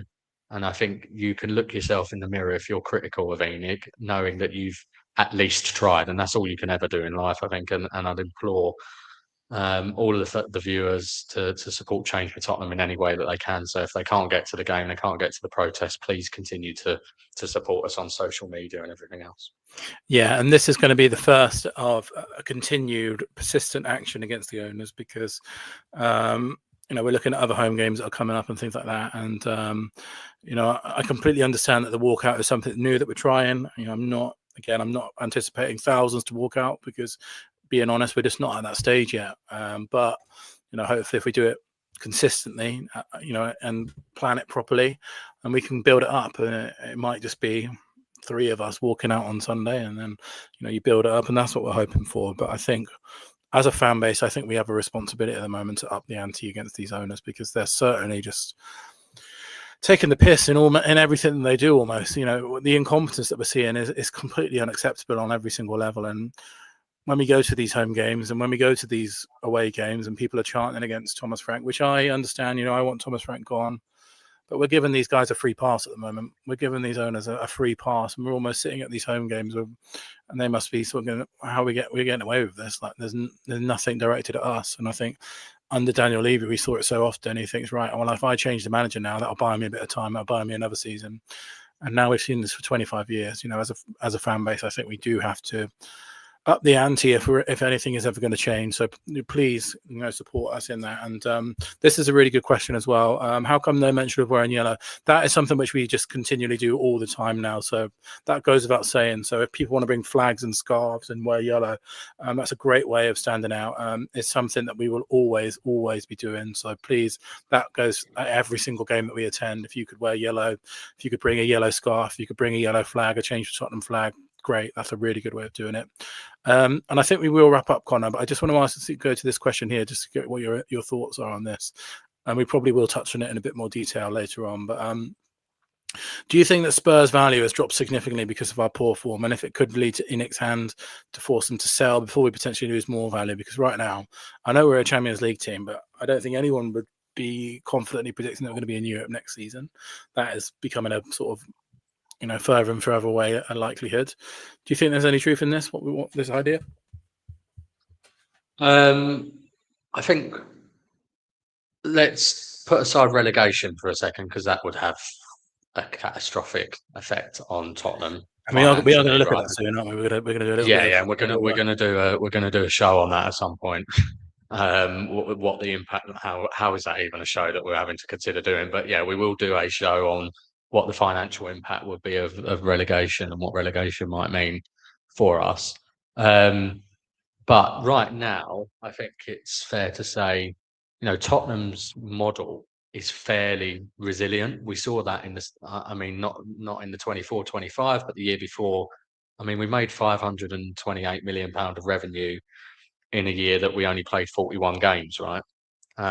So, we are pretty resilient in terms of revenue because of all of the Premier League's so big now, plus obviously all of the non-footballing stuff that we've got going on. That being said, though, the viewer does raise a good point, because what you might start to see if you continue to have these seasons where you're not finishing, in the top half even, those commercial deals start to look lighter, right? Because, big corporate sponsors want to be associated with football clubs that are performing and want to be associated with football clubs that are getting into Europe, because then they, their brand gets shown all across Europe as well in terms of European football and everything else. So you could start to see that falling.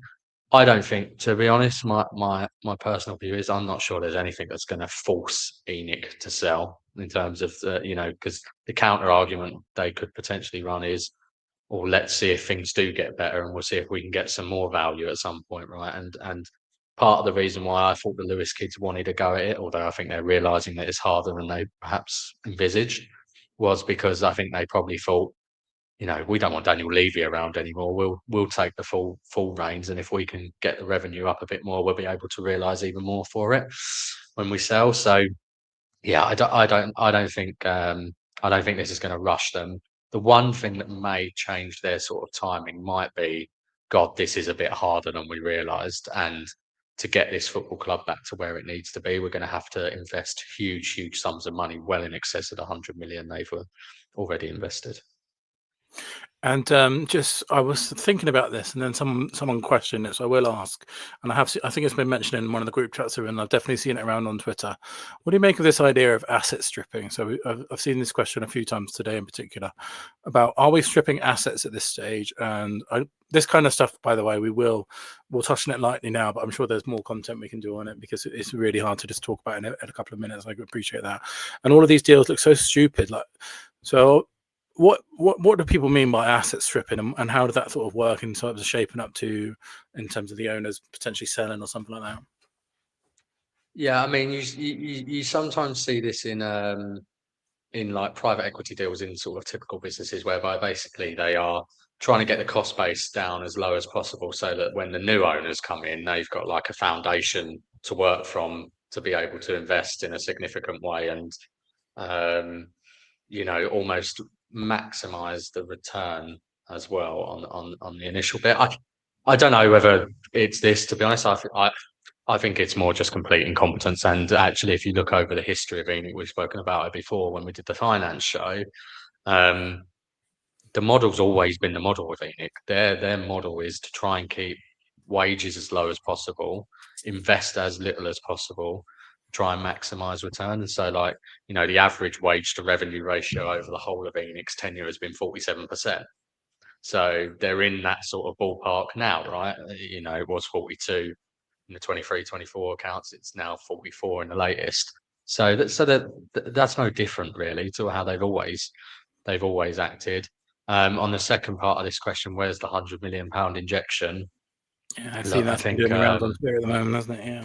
Yeah, I mean, it's a really good question. I think the immediate response from some people is, well, we've needed to do that for cash flow. I mean, what I would just remind all of the viewers of is football clubs. This is the way football clubs work, right? Owners have to inject cash because they don't make money generally on a yearly basis. It's not the way that football clubs work.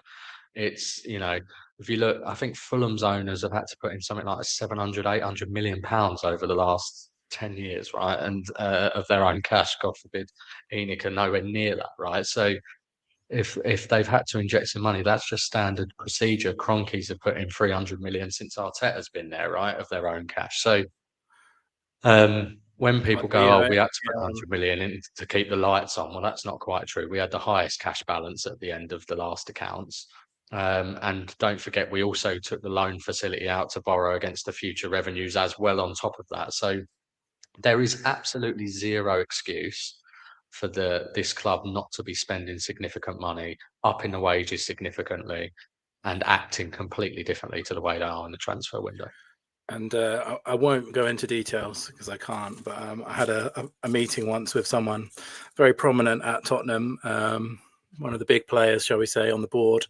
And they said to me this quote at the time in passing. They said, how do you make a small fortune out of a football club? You start with a big one. So that came from one of our executives a couple of years ago. I'd love to go to more in that meeting one day. Maybe I will, but that's what they said. They admit they basically just lose money for football clubs, right?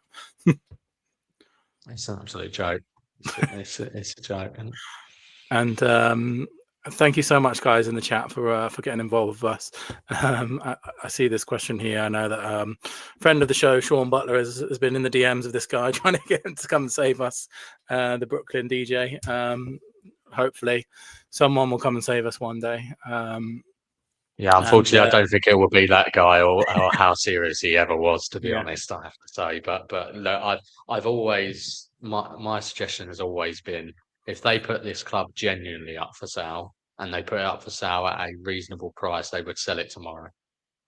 And and this another plug for our show, Paul O'Keefe. It's fantastic, but he was talking to Ricky yesterday on Last One on Spurs. Another great one to check out, as he thinks the Lewis kids might get bored of running the club. And I was talking earlier, if anyone's seen the show Succession, that's what it reminds me of at the moment. I think we're living in real life football Succession, aren't we? And we've seen how incompetent those children were, so I think we're seeing that before our very eyes. But just to wrap up then, so we've had a couple of transfer bits, we've had a couple of injury news, we have a massive game in Frankfurt tomorrow, and then Connor, coming up though, we've got the transfer deadline day next weekend, don't we? And we've got another game against Man City, so there's going to be no shortage of shows. But Connor, we're going to be live at the weekend at some point, aren't we?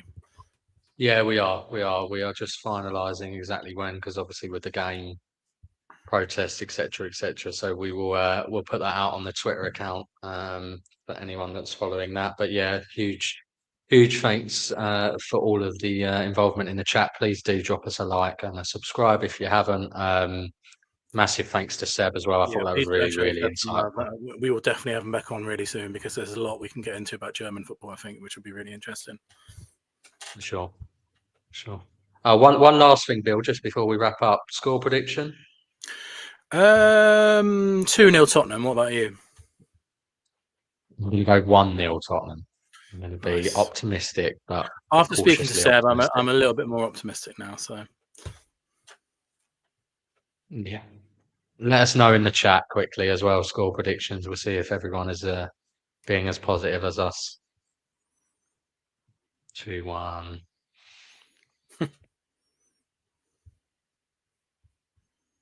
Someone's using the opportunity of the chat rather than a score prediction to let us know that they are, if there's any single ladies in the chat, they're available. So that's always good. 2-1. Very good. I think I've lost Bill as well. Bill, are you gone? Yeah. My screen's frozen. Can you hear me still? Yeah, I can hear you. We've got a lovely frozen picture of you. Oh, great. But, I can hear you guys, but I can't see anything that's going on. So yeah, I'm done. Very good. All right. Thank you all for the support. And come on, you Spurs. Come on, you Spurs.